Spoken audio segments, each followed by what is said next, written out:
Você está criando seu primeiro jogo e aí você quer criar esse primeiro jogo. E aí você começa a pensar em como é que você vai elaborar, você começa a aprender a mexer no motor de jogo, e aí aprende a mexer nesse motor de jogo. E basicamente você vai construindo esse game, vai pensando nas fases que ele vai ter. Acho que ele vai ter uma história também. Vai criando toda uma elaboração, um processo de criação desse game, né? E depois conseguindo terminá-lo, que já é muitas vezes uma vitória muito grande, você daí realmente joga lá para alguém jogar, para alguém interagir. E às vezes o resultado não é lá tão bom assim, seja de aceitação, seja às vezes se você está botando para vender, às vezes na venda não foi tão bem assim. E esse processo é muito comum a gente fazer, né, para desenvolver nosso game, e com isso a gente vê como é que está sendo a aceitação do game, né? Então a gente fez todo esse processo de criação de uma grande ideia e vai elaborando, vai transformando, e aí depois coloca lá para ver, mas infelizmente o resultado não é os melhores. E é hoje que eu vou falar sobre isso. Olá, Game Designer, tudo certo? Fabiano do Fábrica de Jogos. Hoje eu vou falar para vocês que seu primeiro jogo será um fracasso. Redes sociais da Fábrica estão aqui abaixo para você acompanhar e saber das novidades. Vamos nessa, vamos embora. É normal, gente, isso é tranquilo. Entenda que, gente, sempre o nosso primeiro jogo que a gente faz, você tem que comemorar, na verdade, a vitória de você ter terminado um game, né? Porque esse é o grande desafio da galera, esse é o grande desafio que a galera começa mesmo, tá? É não conseguir terminar os seus jogos. Então, você conseguir terminar o seu jogo, você já tem que dizer, pô, parabéns, cara, você terminou o seu jogo, você finalizou ele. Agora, ele não tá com uma experiência tão boa assim, isso faz parte, tá? Isso aí é tranquilo, entenda que esse primeiro jogo seu foi um fracasso e que você pode aprender com esse jogo, né? E aí tem alguns motivos, algumas questões que fazem esse jogo ser um fracasso. A primeira delas é o fato de ele não ter um bom trabalho de game design, um bom trabalho de planejar esse jogo. É fazer o documento de game design, é elaborar um planejamento. Não! São as decisões que você toma para o seu jogo, de forma que a mecânica, a narrativa, todos os elementos que compõem o jogo estão funcionando para criar uma experiência bacana para o jogador, divertida, né? Que a gente fala de maneira mais sintética, vamos dizer assim, mais resumida, né? Basicamente. E é muito comum isso, porque a gente falta experiência e muitas vezes a gente começa por um caminho que não é tão, não é que não é tão ideal, mas é que não é um caminho que às vezes acaba atropelando o game design. Por quê? Porque qual que é o comum geralmente? A gente vai lá, aprende um monte de ferramenta, aprende arte, aprende programação, aprende áudio, aprende as coisas que são concretas de serem construídas dentro do jogo. E aí a gente sai fazendo um jogo. A gente não pensa em melhores decisões em termos de princípios de boas práticas de game design antes, né? Ou junto com isso, na verdade, né? E aí basicamente a gente vai fazendo e terminei. Mas às vezes a experiência não tá tão bacana porque falta essa parte, né? E inclusive se falta para você isso, para você dar um início nisso, ó, aqui embaixo tem um e-book gratuito, Os Segredos para de Games Viciantes. Você pode baixar e aprender comigo também já um pouco dessas boas práticas, tá bom? Além também da parte de game design, né, dessas boas práticas, também tá o fato, gente, que tem experiências e tem vivências que você só vai aprender mesmo com a prática. E como é que você ganha a prática? Fazendo um jogo, fazendo 2, fazendo 3, 4, vários jogos.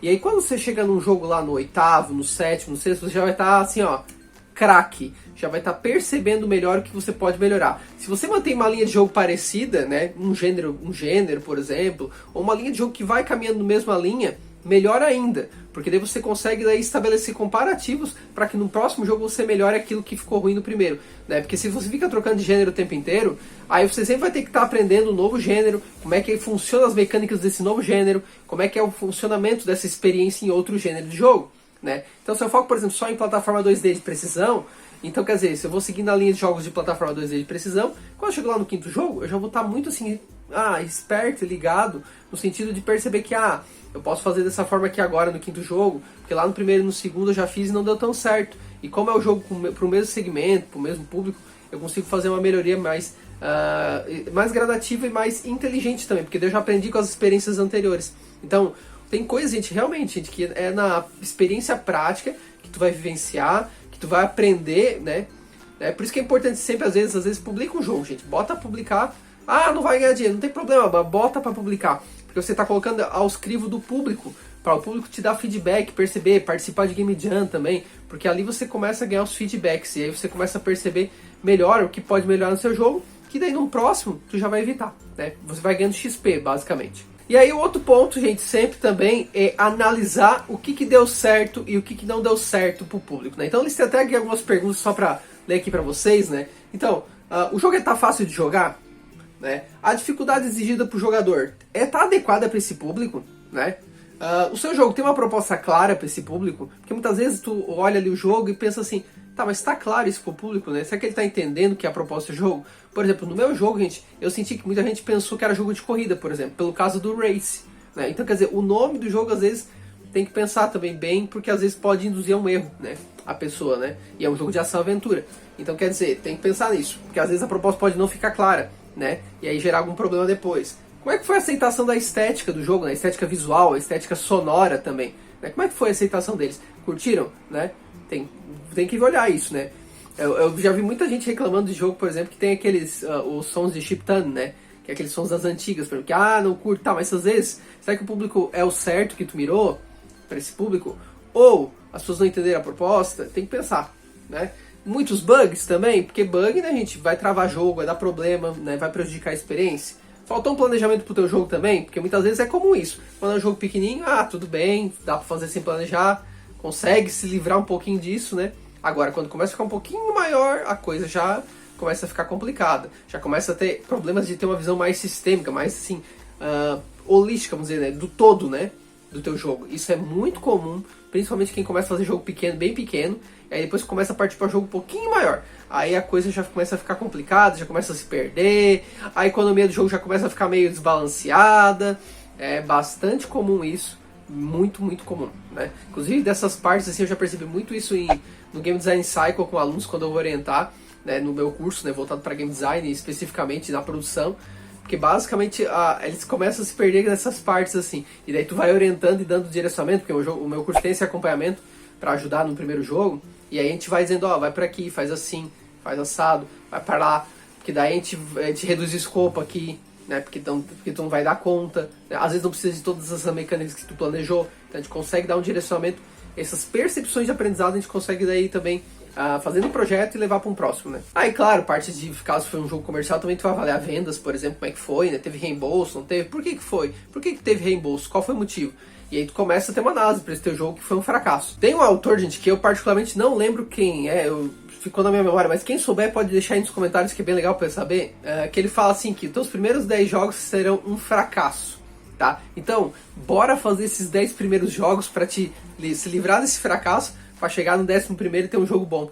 E faz sentido um pouco isso no que ele quer dizer. Na verdade, se é 10 e tal, mas a questão é que você fazendo jogos, você acaba pegando experiências e aprendendo com essa experiência. Com o próximo jogo, você não vai repetir esses erros. E aí você vai ficando esperto, você vai aprendendo a polir mais o teu jogo, balancear mais o teu jogo. Quando chegar lá no 11º, você já está com uma experiência muito grande e basicamente você consegue já fazer prevenções necessárias para não cometer os mesmos erros, as mesmas situações. E assim, gente, não tem problema o primeiro jogo ser um fracasso. Ele provavelmente vai ser mesmo um fracasso, tá? Por isso que eu já botei lá no título do vídeo, bem no início, seu primeiro jogo será um fracasso. Porque realmente gente, nosso primeiro jogo sempre é um fracasso. O meu primeiro jogo foi o Quiz Quest, gente, e é um jogo que ficou bem ruim, e que ainda nem foi aprovado o artigo na época pelo SP Games ainda, teve mais essa ainda. E tudo bem, cara, tá lá, eu deixo lá no meu portfólio inclusive tá lá no meu portfólio, e basicamente eu deixo ele lá para me lembrar sempre, que aqui foi o meu início. Por mais que o jogo foi um fracasso, eu sei que ele foi o meu início para depois fazer jogos melhores e me aprimorar e melhorar e construir coisas melhores também. Já foi a minha primeira tentativa, por isso que eu deixo lá sempre para lembrar no meu portfólio, por mais que ele já esteja até desatualizado, porque era na época dos jogos em Java ainda, né, para celulares, e que para me lembrar sempre disso, que aquilo ali foi o meu início. E não tem problema fracassar, gente, vai lá e tenta de novo, persiste, entendeu? O primeiro jogo sempre vai ser um fracasso. E até, gente, se você desistir já no primeiro jogo, repense, sabe? Será que a área de jogos é pra você? Né? Será que você desistiu no primeiro jogo? Já, porque não deu certo, porque foi um fracasso. Será que essa área de jogos é pra você mesmo? Para refletir um pouco sobre isso. E convido você para deixar aqui nos comentários também, como é que foi seu primeiro jogo? Foi um fracasso?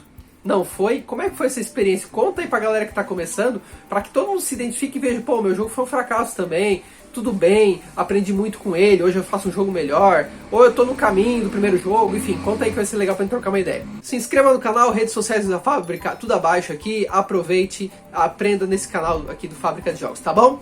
Tchau pra vocês, e até o nosso próximo vídeo do canal do Fábrica de Jogos, valeu, abraço!